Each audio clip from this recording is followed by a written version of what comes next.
Perhaps I am out of the discussion for the best in the world, but there is something in which I know I am incomparable. My shots. Unique and unrepeatable goals that can overshadow the career of any other player.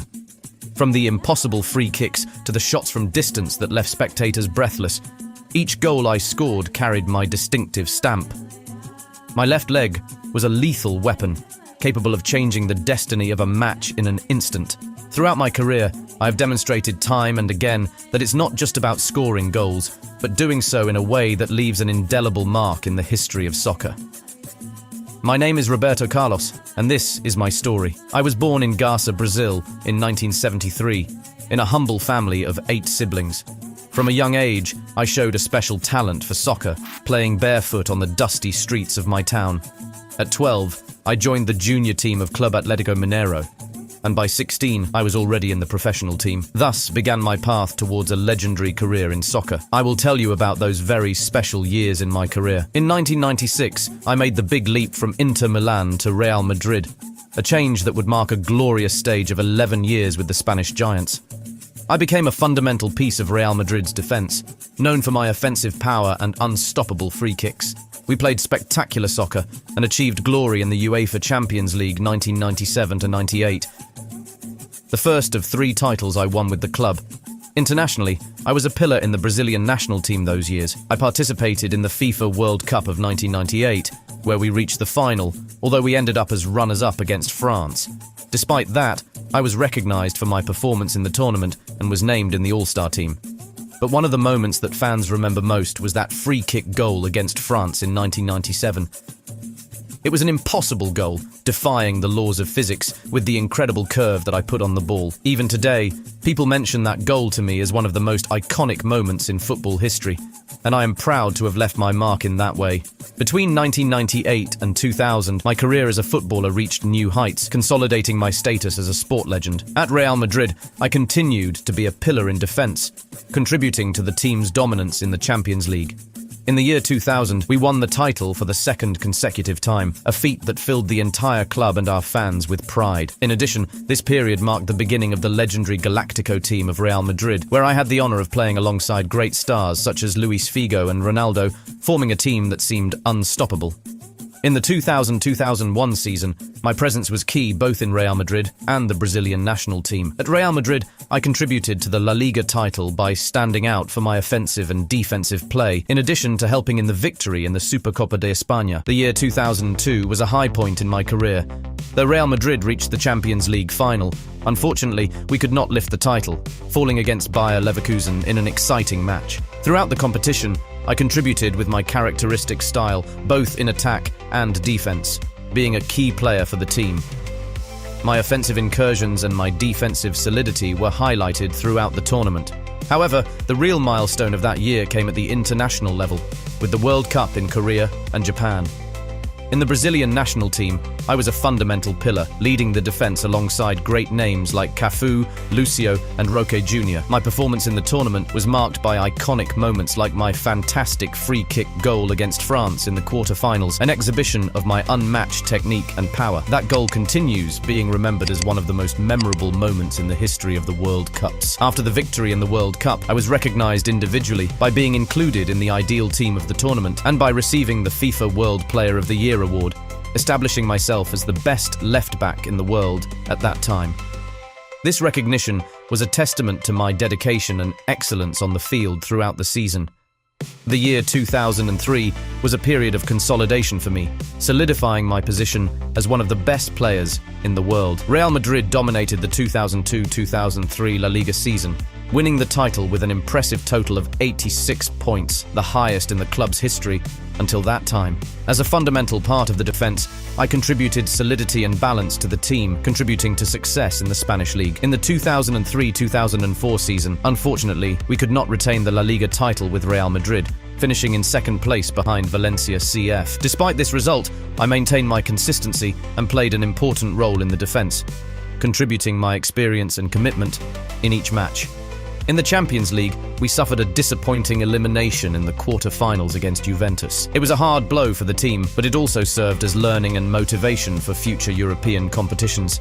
At the international level, in the Copa America 2004, I had the privilege of representing Brazil and winning the tournament by defeating Argentina in the final. This victory was a significant achievement for the team and contributed to the legacy of success both at the club level and with the national team. It was a memorable moment in my career, and I am proud to have been part of such a formidable team. Real Madrid again finished runner-up in LaLiga in the 2004-2005 season, this time behind FC Barcelona. Despite continuing to be a key player in the defense, I began to experience more frequently the injuries, which affected my performance on the field. With the arrival of new signings and changes in the team, I began to see my participation in Real Madrid reduced. However, my experience and leadership were still valuable to the team, and I sought to contribute as much as possible both on and off the field. It was a period of adjustments and adaptations, where I had to face new challenges and look for ways to maintain my influence on the team, despite the changing circumstances.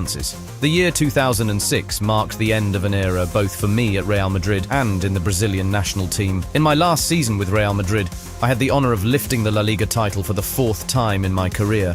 Although I was not an undisputed starter, my experience and leadership played a fundamental role in the team's success. It was an exciting and rewarding moment for me to say goodbye to the club with another trophy in my hands. After 11 seasons full of unforgettable moments, I decided to say goodbye to Real Madrid at the end of the 2005-2006 season. I left as an icon of the club, leaving an indelible legacy for my talent, dedication, and personality. It was an honor to have been part of Real Madrid's history and to have contributed to so many victories and joys for the fans. Regarding the Brazilian national team, the year 2006 also marked my last participation with the national team. It was an honor to represent my country on numerous occasions and contribute to its success on the international stage. Although saying goodbye is never easy, I am grateful for all the experiences and memories I shared with my teammates and fans during my time with the selection. The year 2006 was truly a year of farewells, but also of celebration and gratitude for a career full of achievements and unforgettable moments both in Real Madrid and in the Brazilian national team. On June 19, 2007, I signed a 2-year contract with Fenerbahce, the champion of the Super League. Turkish. I remember that day as if it were yesterday when I was presented at the Shukru Saracoğlu Stadium in front of thousands of fans. It was an exciting moment and full of expectations for me. My official debut with the team was memorable as we won the Turkish Super Cup against Beşiktaş with a score of 2-1. Then, on August 25, 2007, in a league match against Sivasspor, I scored my first goal with Fenerbahce with a diving header. Surprisingly, it was only the 3rd header goal in my entire career. Unfortunately, in the last stretch of that season, I suffered an injury that prevented me from participating in the title race between Fenerbahce and its rival, Galatasaray. Although we lost the title to our rivals, we managed to secure a place in the Champions League playoffs for the next season. I was not happy with the final outcome and promised to do everything possible to bring the national trophy to the Shukru Saracoğlu Stadium. On October 7, 2009, I announced that I would leave Fenerbahce when my contract expired in December of that year. I offered to return to Real Madrid and play for free, but I also considered the possibility of returning to the Brazilian national leagues. I officially announced my departure on November 25th, and my last match with Fenerbahce was on December 17th as a last-minute substitute against Sheriff Tiraspol in the UEFA Europa League.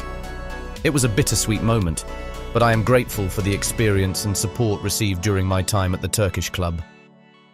After 15 years away from Brazil, I decided to return to my country in 2010 to play for Corinthians. It was an exciting time for me, especially joining my friend and former Real Madrid teammate, Ronaldo. On June 4, 2010, I had the privilege of scoring a goal against Internacional, which helped Corinthians rise to the top of the Campeonato Brasileiro Serie A table. It was an incredible experience to feel the support of the Brazilian fans and contribute to the team's success. However, my time at Corinthians was also marked by difficult moments. On January 16, 2011, in a match against Portuguesa, I scored an impressive goal directly from a corner kick. Despite my contributions on the field, I faced threats from some fans after the defeat in the Copa Libertadores de América against the Colombian Tolima. Concerned for my safety, I requested to be released by the club, a request that was quickly facilitated by Corinthians. It was a complicated situation, but I will always be grateful for the opportunity to represent Corinthians and for the support received during my time at the club. On February 12, 2011, after strong rumours about a possible move to Notts County, I decided to sign a 2.5-year contract with the Russian Premier League club Anzhi Makhachkala. This was a new adventure in my soccer career, and the contract is estimated at around 10 million euros. Playing in a defensive midfield position, I was named captain of Anzhi on March 8th, a responsibility I assumed with pride. My scoring debut with Anzhi came on April 25th, when I scored a penalty in the 2-2 draw against Dynamo Moscow. It wasn't long before my next goal, on April 30th, where I converted another penalty in the 1-0 victory over Rostov. Then, on June 10th, I added another goal to my personal tally in the 2-0 victory over Spartak Nalchik. On September 11th, 2011, I scored my 4th goal with Anzhi in the 2-1 victory over Volga Nizhny Novgorod.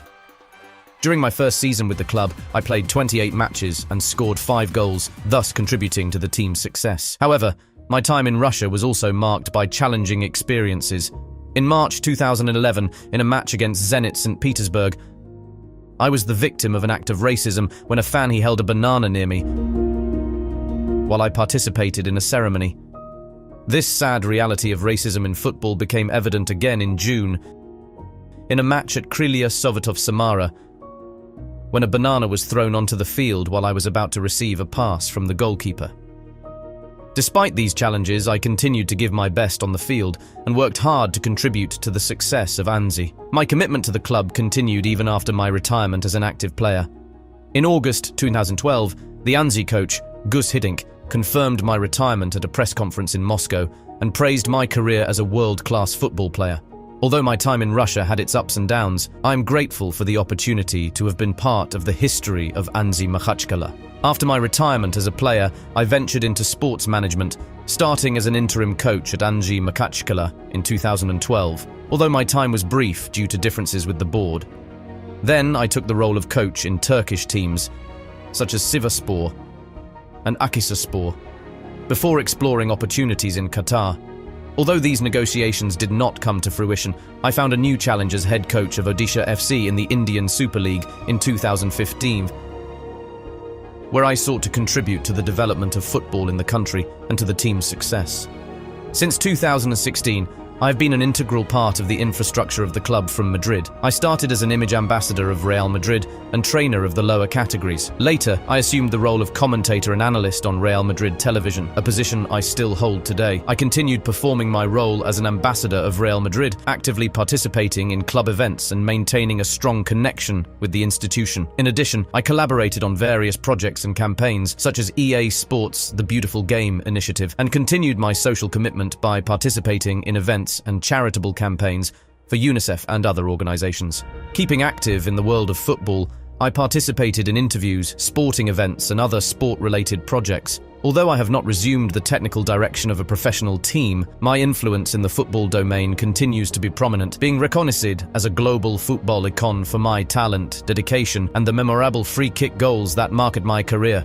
Highlighting some specific events in 2021, I took part in the charity match Soccer Aid and collaborated with the brand Puma in an advertising campaign. In 2022, I was honored with my inclusion in the International Football Hall of Fame and had the honor of participating in the closing ceremony of the Qatar 2022 World Cup. A person like me, who loves football not only as a sport but as an art, I especially enjoy the most amazing shots.